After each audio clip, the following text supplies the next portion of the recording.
แม่พี่น้องเบิดทุกคนเด้อสบายดี FC ผู้ติดตามทาง TikTok หรือ Facebook YouTube วันนี้บ่สแกนเช็คให้เรามาท่องเที่ยวเขตป่าแป้กเนาะเขตป่าแป้กที่ติดตั้ง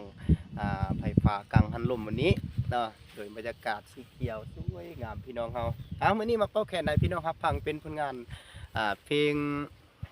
เผาลาวเอ้ยเด้อพี่น้องเด้อทุกคนให้ติดตามรับฟังเลยให้ทุกคนกดไลค์กดแชร์เด้อพี่น้องเด้อเพื่อเป็นกำลังใจบ่สแกนเสียงแค่ลาววันนี้พี่น้องทุกคน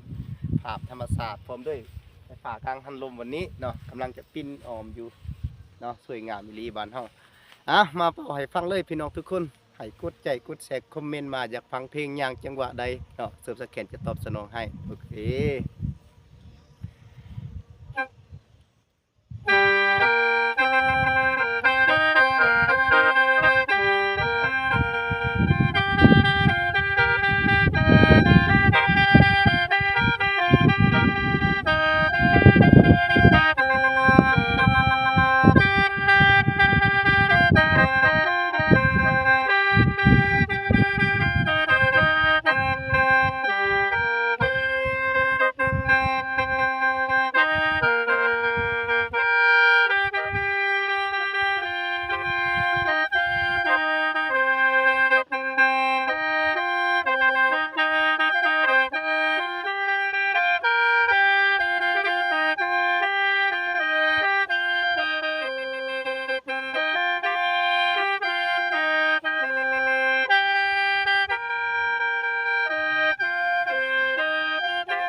ขอขอบอกขอบใจทุกคนที่ติดตามรับฟังเด้อ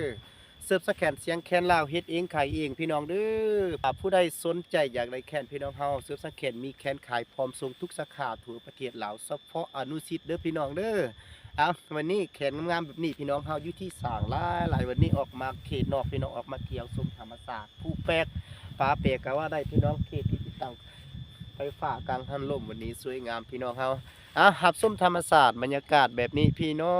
งป่าแปลกสวยงามพี่น้องสีเขียววันนี้สุดยอดเลยพี่น้องไปติดตามหับส้มกันเลย